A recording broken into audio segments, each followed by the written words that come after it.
The Lord be with you. A reading from the Holy Gospel according to Mark.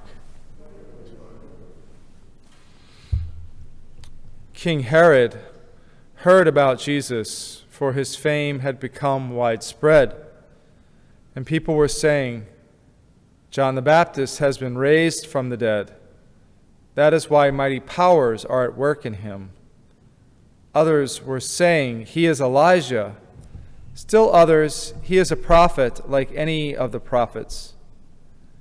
But when Herod learned of it, he said, "It is John whom I beheaded. He has been raised up."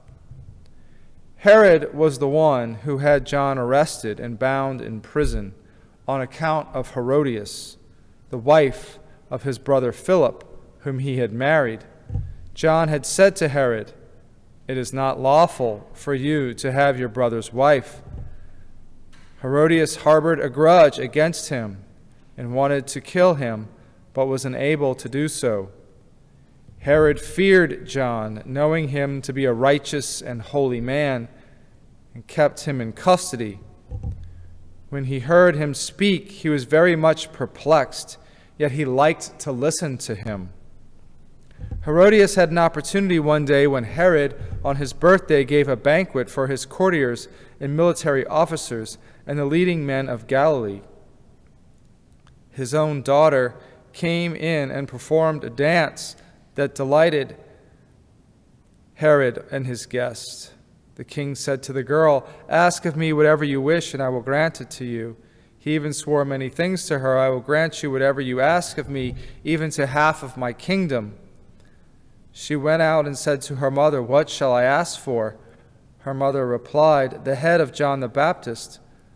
The girl hurried back to the king's presence and made her request, "I want you to give me at once on a platter the head of John the Baptist." The king was deeply distressed, but because of his oaths and the guests, he did not wish to break his word to her.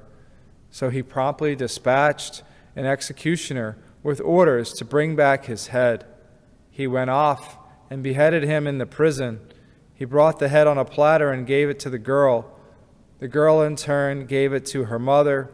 When his disciples heard about it, they came and took his body and laid it in a tomb.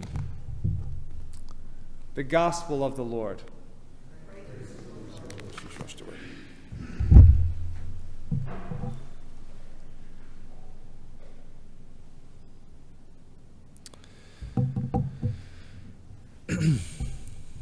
Taking one for the team.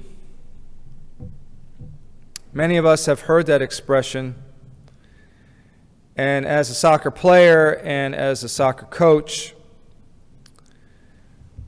I've had the opportunity to take on and watch some of the Strake Jesuit Crusaders games these last few weeks. And so we know that at certain times the strategy in soccer with certain penalties is to form a human wall.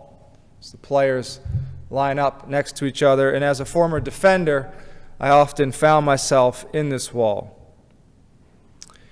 We also know baseball season is soon to be upon us, and so in baseball, taking one for the team takes on this idea of not leaning into, don't want to be considered cheaters, but being hit by a pitch in order to get on base.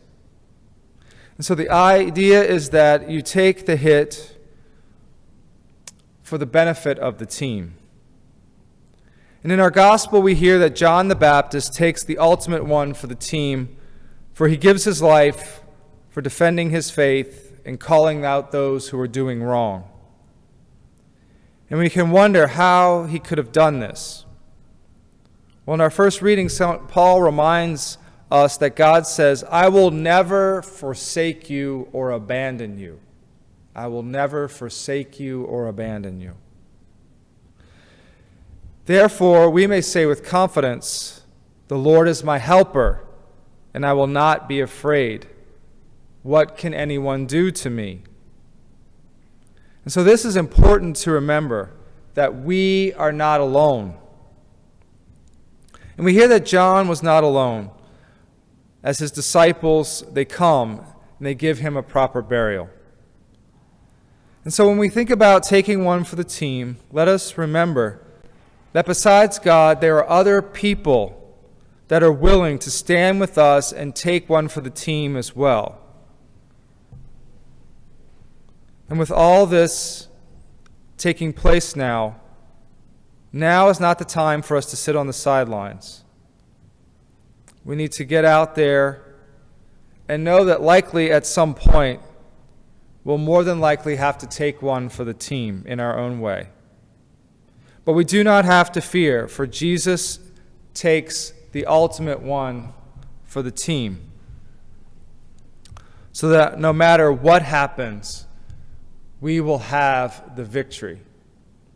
And we have another great example of taking one for the team in our martyr today, St. Agatha.